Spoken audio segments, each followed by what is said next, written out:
Mortgage insurance is a type of protection that basically covers the debt, pays off the debt on a mortgage in case someone passes away. It's a protection in case someone passes away. Is it important? I highly recommend it because that's part of estate planning. I came from the mud, there's dirt on my hands, strong like a tree, there's roots where I stand. Oh, I've been running from the law, hope they won't shoot me down soon.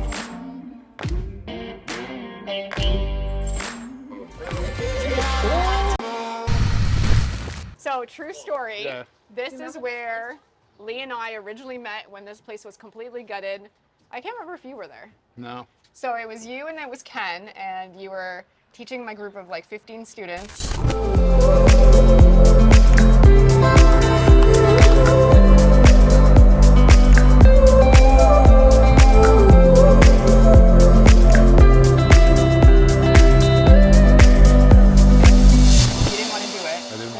Now here we are doing a show, and you walked through everything that was going to happen. Well, this is the end product. So truth be told, then that was 4 months ago, 5 months ago. No, longer than that. November? October? No. It was. That's what we were trying to figure out. When was our? It was February.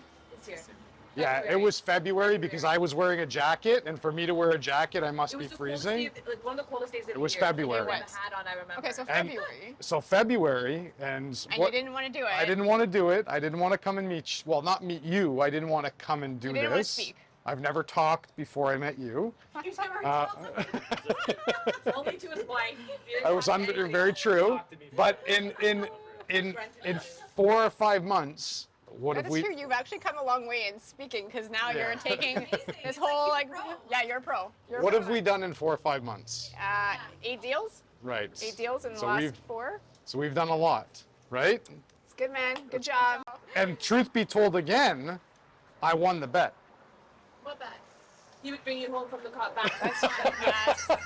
I am here in August for Truth like be told. 3 days for this fun stuff. 3 days a week. No, not 3 days a week. You've been back a lot. I've been back a lot, actually. You've been back a lot. I've been back a lot. I can attest to that. This is So fun. who won? We're doing projects. Who won the bet? When I think I have some time at the cottage. Hey, Sarah, we're buying another house. All right, well, here we are again. This is not one of ours, though. This is one of your I could care less about the houses. I'm just happy I won the bet. I don't even know what we were betting on. $500? No, I don't think we actually made a bet about anything. I think it was just, you said you're only coming back twice. And no, I was like, twice a month. yes. And I'm like, no, I'll get you back more. So did you just buy 8 houses just to win a bet? Just to win a bet. All right, let's just go see this house. It's finished product now. So this is technically this second floor unit plus the loft. Another mechanical room. So everything's separate. Everything's on its own. It's cute, right? All separate utilities, separate water, separate hydro. Everything's completely separated on this project. There's 2 floors on this unit. So there's this floor and then there's a loft, which has a really cool brick wall that we love. So let's go take a look. This is nice. I vote for every single unit that has some brick that we can easily leave out. It's nice. I love it. And I like the Wainscoting. wainscoting.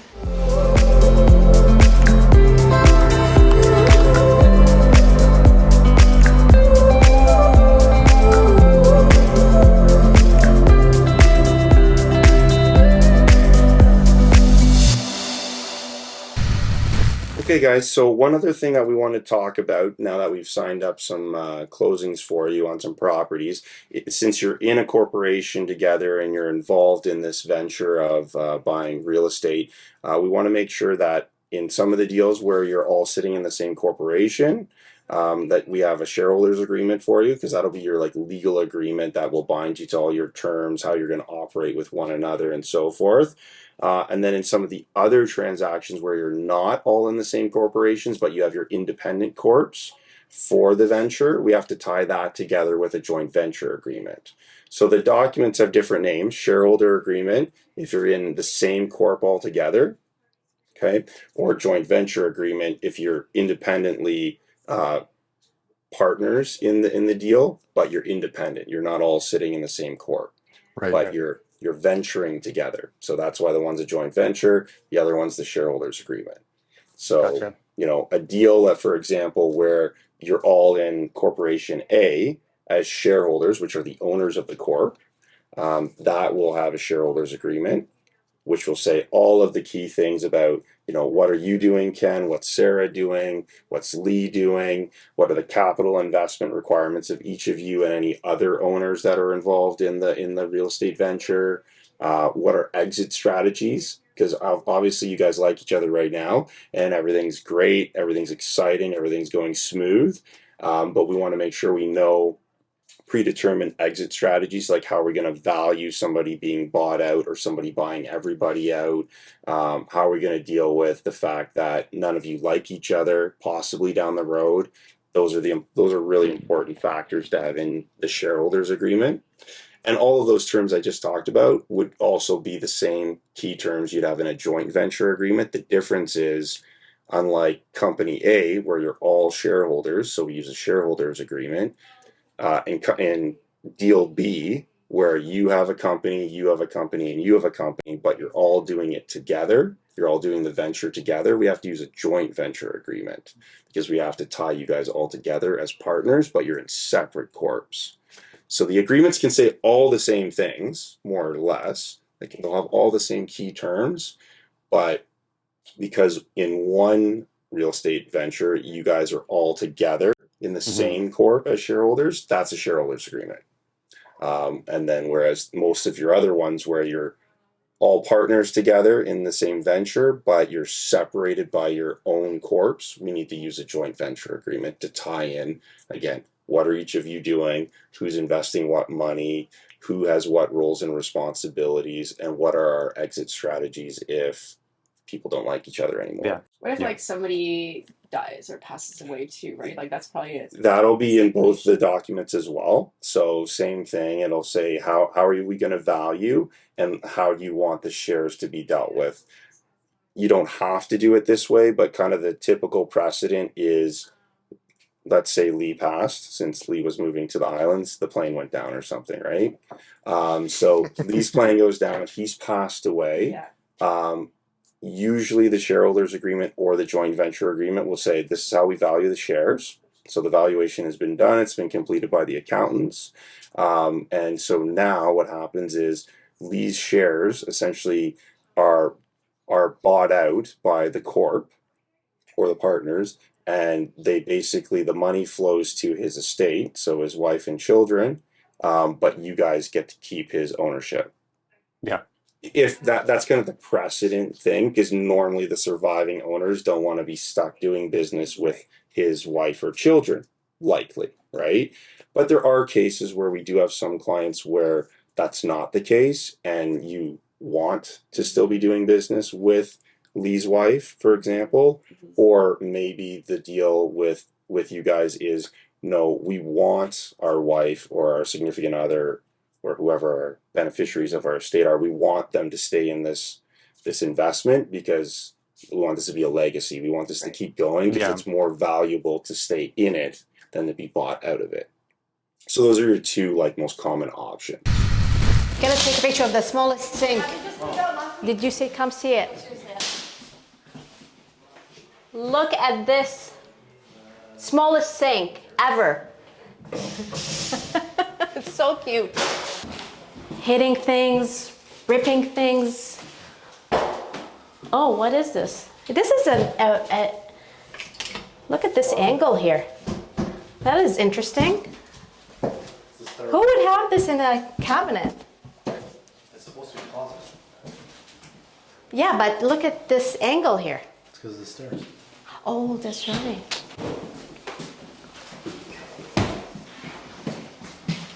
Are they upstairs?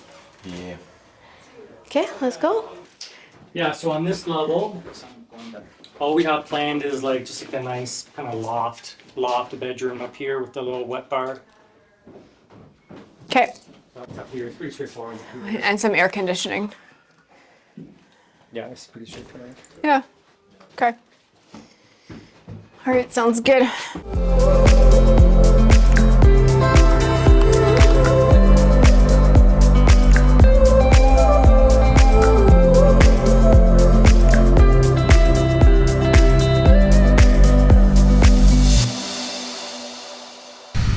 Okay, so we just walked through this house, but for somebody at home right now looking to buy something that is very dated like this, what are some considerations from a financing standpoint?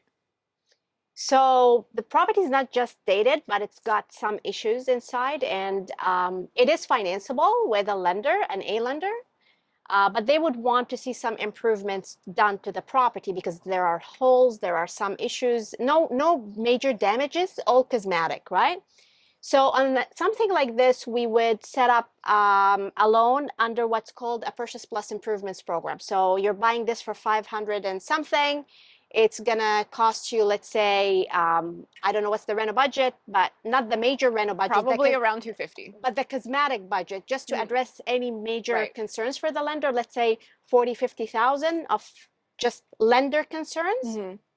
So we would go and get the loan approved for the purchase price plus that reno budget. So the 20% down would be on the total, and this is why it's called Purchase Plus Improvements.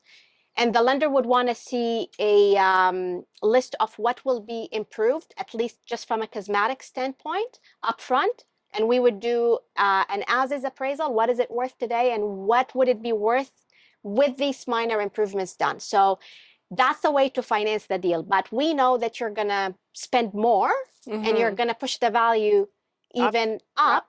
So once that work is done, we're gonna go back to the lender and refinance it, reappraise it. And therefore it's important to do a variable rate, not to go with a fixed rate, because you don't wanna limit your options at the time of exit.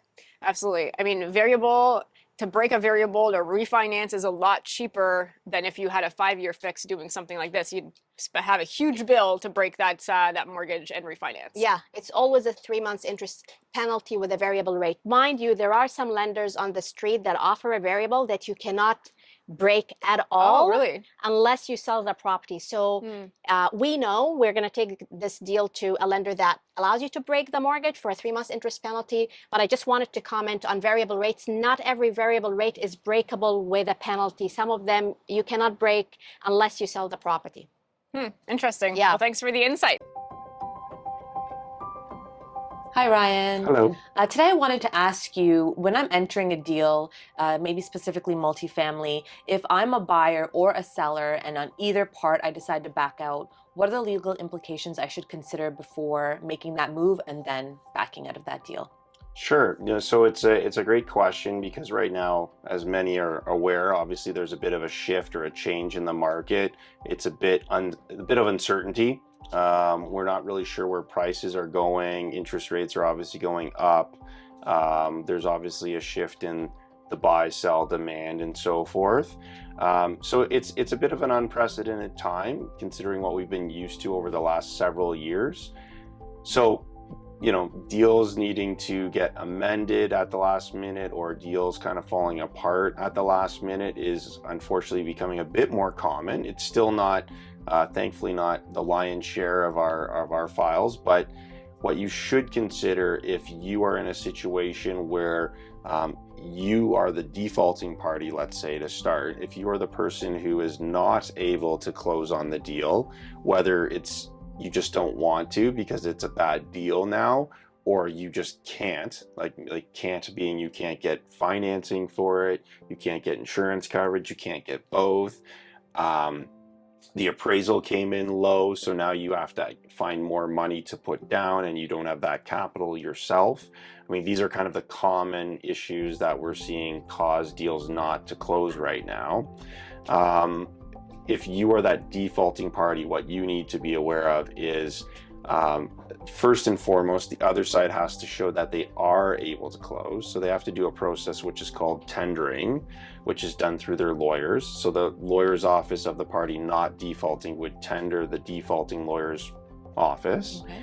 Once they do that, which shows they're ready, willing, and able to close, and the other party couldn't, they have to immediately try to mitigate or reduce their chance of loss, right? So let's say you're the buyer and you couldn't close. The seller would have to show they could close, which is the tendering. Then they put it back on the market, and they have to put it back on the market with like fair and reasonable pricing as per the market, you know, terms and dictation, right?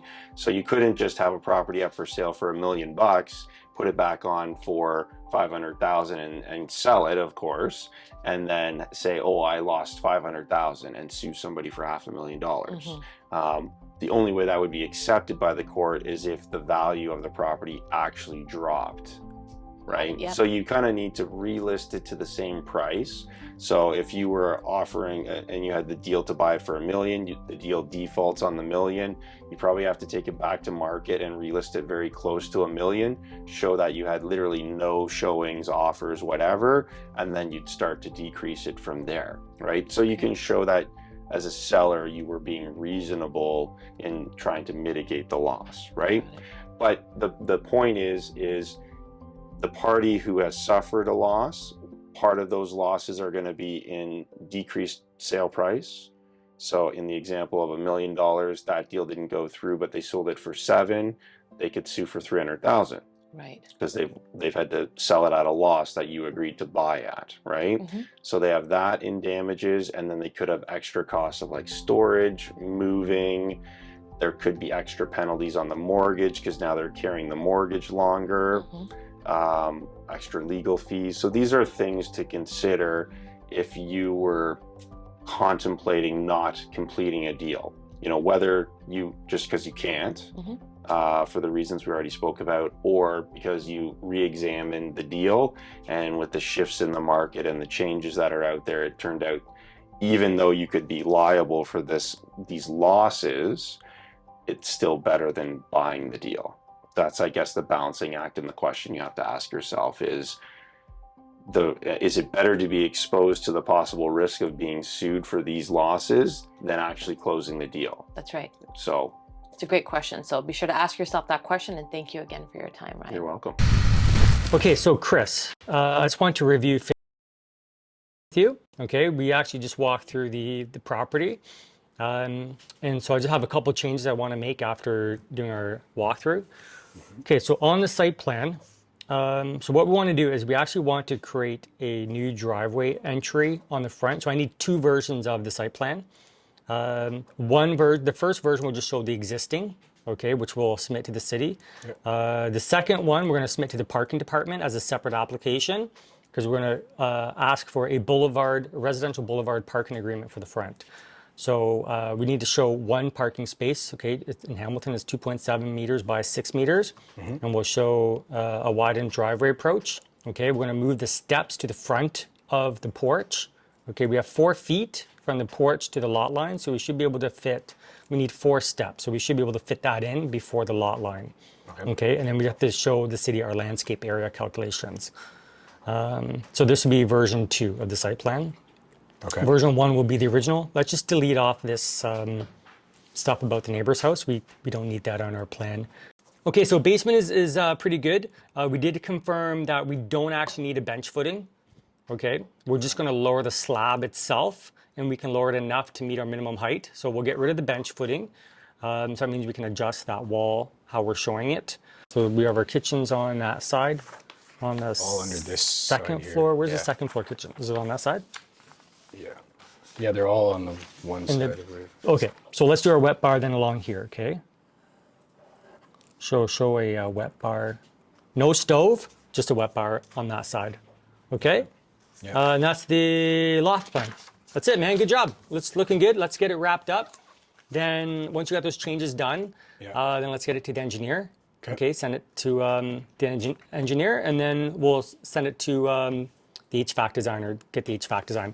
This one, we're only doing one furnace system for the whole house, okay? Okay. Any questions?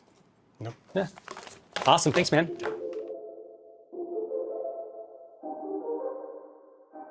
Hi, Dalia. Hi, Aisha. I just want to talk about mortgage insurance and what's your take on that? So firstly, I am not a licensed insurance professional, and I always suggest that you speak with a licensed insurance professional with respect to insurance. But we do see a lot of files and we work with many insurance professionals, and mortgage insurance is a type of protection that basically covers the debt, pays off the debt on a mortgage in case someone passes away. It's a protection in case someone passes away. Is it important? I highly recommend it because that's part of estate planning. If someone passes away and there is nobody else to take on the property, then that property will be part of the estate and taxes will be due, or you have to sell it. Therefore, insurance kicks in these circumstances. So is it important? In my view, it is. And everyone's situation is different. What I would recommend on mortgage insurance is to talk to a third-party insurance company, because if you take mortgage insurance with the loan provider, if you were to switch providers, if you were to switch the mortgage company or the lenders, you would lose that insurance. It's best to go to a third party that looks at your life insurance and the amount of debts you have in your portfolio and says, here is how much insurance you're gonna need, and insures you. So regardless of what you do with these loans, with whatever lender, that insurance stays intact. Okay. And it's only till the end of the mortgage. Then once the mortgage is over, anything to do with that insurance is over. If you've taken the insurance with the mortgage provider, yes. Okay. Once, if you leave them, Yes. that insurance is gone. Okay, great. Thank you so much. You're welcome. Variable is always going to give you, for at least a period of time, the lowest interest rate available. It's just the infrequency of it potentially bumping. But like you said, you can always deal with your lender to like keep the rate capped. It just means less is going to principal. And always lock into a fixed. You can't go from a fixed to a variable, though, That's which is kind of funny that banks will allow that, eh? So Yeah, it tells you right there that the banks are favorable for the fixed. Yeah. They're making more money, but they don't business. have that option to go from fixed to variable. So You're right there too, yeah. Oh, I've been